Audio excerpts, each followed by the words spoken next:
I have been waiting to show you this card for a couple of weeks and I'm so excited. I am using the Impressions of Bloom bundle, which includes the gorgeous stamped flowers. You can also use the dies to cut out the individual flowers that you've stamped, or you can use two together to add detail to the flower without any stamping. And that is what I did on the card that we're going to make today. And the colors are absolutely gorgeous. And they stem from, were inspired from the Designer Series paper here. This DSP, I'm just going to take you through really quick, is called Floral Impressions, and it comes from the Floral Impressions Suite Collection, which includes the bundle that I showed you, the DSP, as well as some embellishments. They are pretty in pink and strawberry slush. It's hard to tell the way I'm holding them here, but they come with that. The Suite Collection comes with that, as well as the Pressed Flowers embossing folder, which I also used on this card that we're going to do today. But you can see the beautiful DSP, fresh freesia here on the back. And then we've got florals of different kinds. So this reminds me a little bit more of fall, with beautiful cloud cover, our new color on the back. And this one, oh, so pretty. So pretty. And a little garden green. Then we've got this one, also beautiful, with, oh, I believe it's Calypso Coral on the back. This is the one that we're using today, just a little strip of it, but it kind of brings it all together with a little old olive on the back. And then one more is this one here, which kind of has the whole rainbow of colors with all of the different seasons of florals there, with some Daffodil Delight on the back. So very pretty stuff going on in this DSP. And the colors again are Crushed Curry, oh, not Daffodil Delight, Crushed Curry and Darling Duckling, Fresh Freesia, Garden Green, Misty Moonlight, Old Olive, Peach Pie, Pecan Pie, Pool Party, Pretty in Pink, and Strawberry Slush. Gorgeous. And just that little piece is what we're using out of all of that today. So very nice colors though. So what I have done in advance is, let me show you. I cut out a 3 3/4 inch square of Misty Moonlight, and I cut it in half on the diagonal. And this is important. It has to go upper right to lower left, or lower left to upper right, however you want to think about that. And then I embossed it with the Pressed Flowers embossing folder. And isn't the detail in there so pretty? Then I've got a piece of, oh gosh, this is 8 by 4. I have scored it in half. And then I have scored it also from upper right to lower left, just like I cut these pieces. That is not a coincidence. All right, so I'm going to fold that in half, give it a nice crease. And then I'm just going to bend this part down because we're going to make a diagonal easel card here. So this finished panel, or this panel here, is 4 by 4. So now we're going to add our 3 3/4 inch square cut in half on the diagonal. I like to use liquid glue for this. I can get up into the corners and also around all of those bumps of the embossing. And then I'm just going to fit that right into place up here.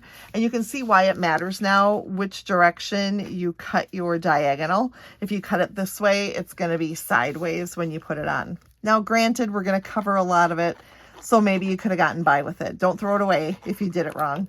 But it is just another tip along the way for you to learn as you go.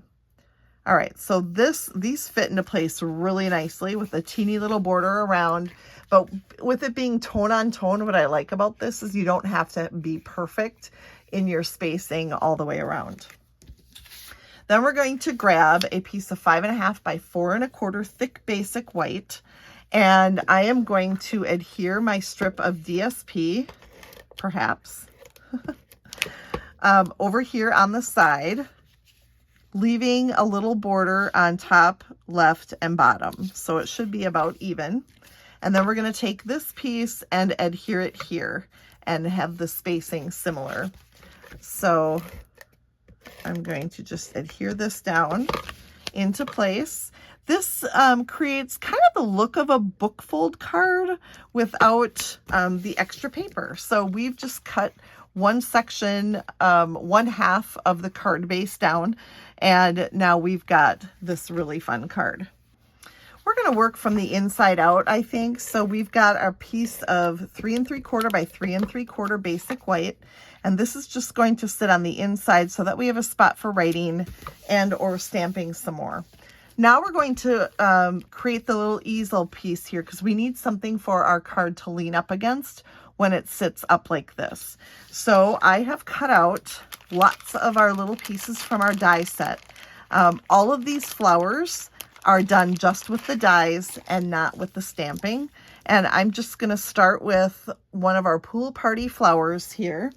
And there are 3 different flowers in the set that we're using, and 2 of which, or 1 of which here, I'm going to assemble together with 2 other pieces. So we're going to start just with that pool party one and 1 of these small centers. What I love about the centers also is that it even has a little detail right in the center of the flower.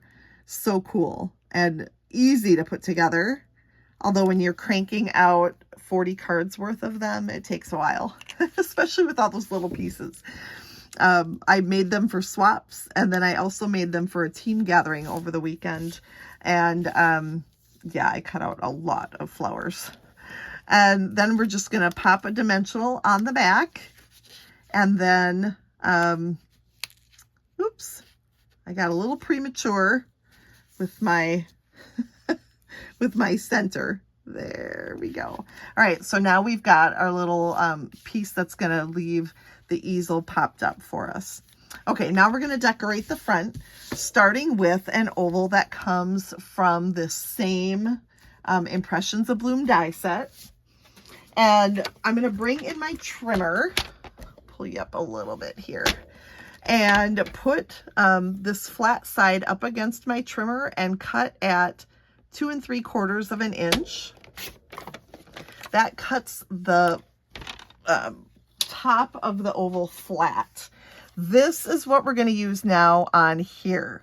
Let me walk you through what we're going to do to put this together. We're going to use all these little flower pieces.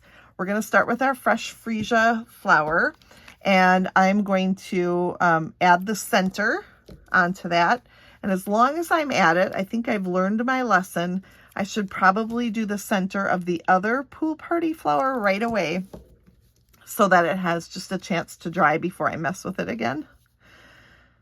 Okay, so we've got that. We'll set that one aside, and then we're going to grab our fresh Freesia flower, and we're going to add this first. Now, the first thing I'm going to do, which is kind of my MO, is I'm going to curl up the flower petals with my fingers. I want the placement to be approximately like this. And so I'm going to put adhesive just in the center on the bottom half of that center. So somewhere around right there.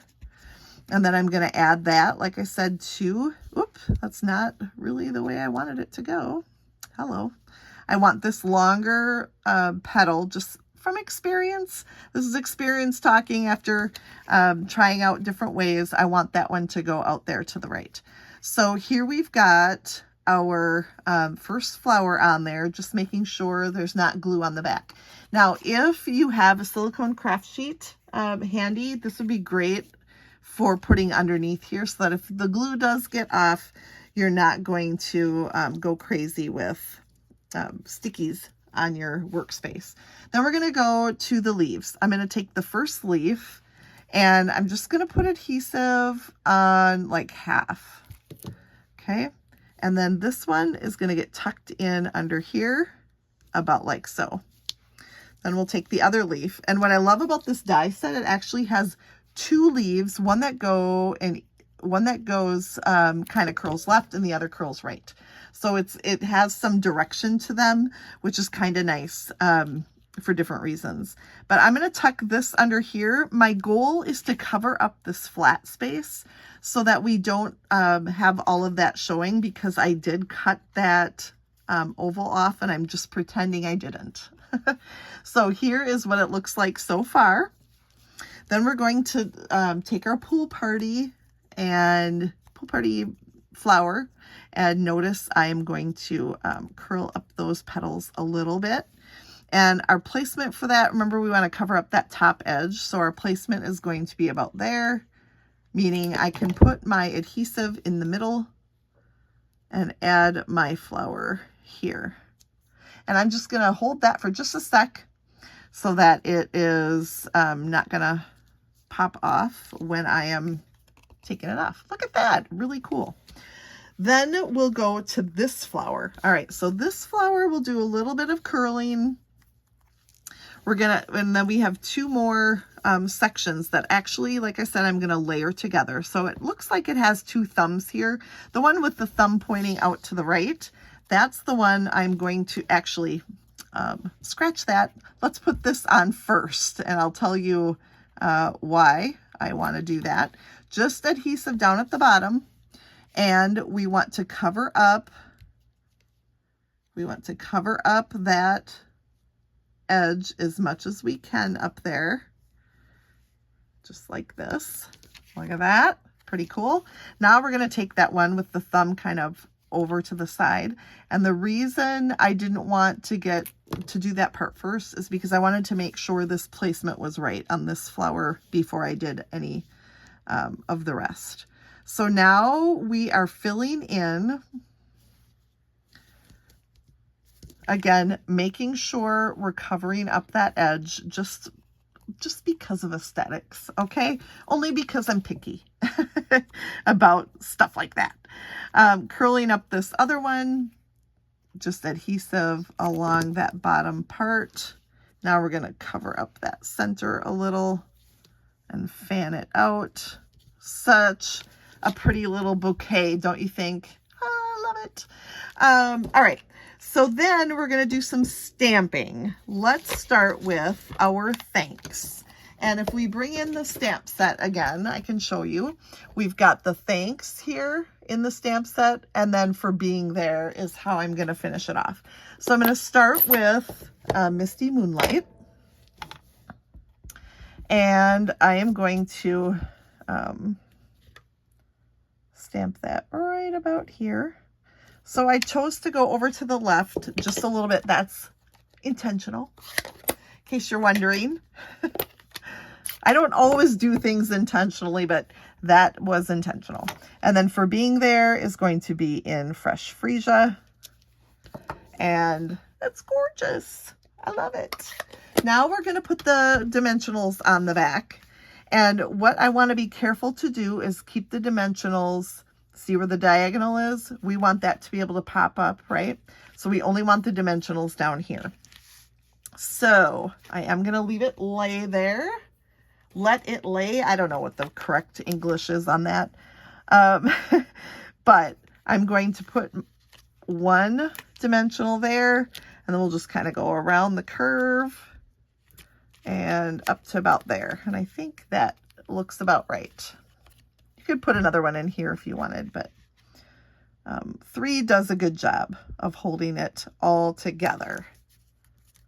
And then the way I checked it when I made all my swaps is I just popped it up to make sure the dimensions weren't hanging over, and they're not.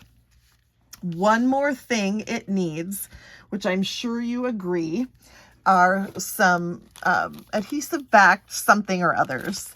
I chose the iridescent pearls because they're just so elegant.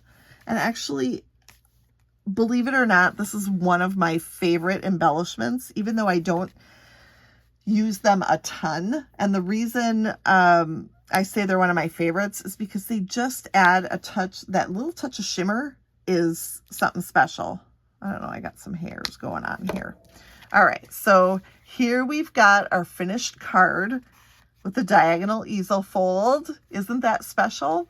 I love it, and it makes for a perfect catalog kickoff day project. So I hope you've enjoyed the video tutorial and are able to recreate if you wish, and just give you some ideas for some of that new online exclusive product that was just released today on May 6, 2025. Thank you so much for joining me. I can't wait to see you back here for another video tutorial very soon.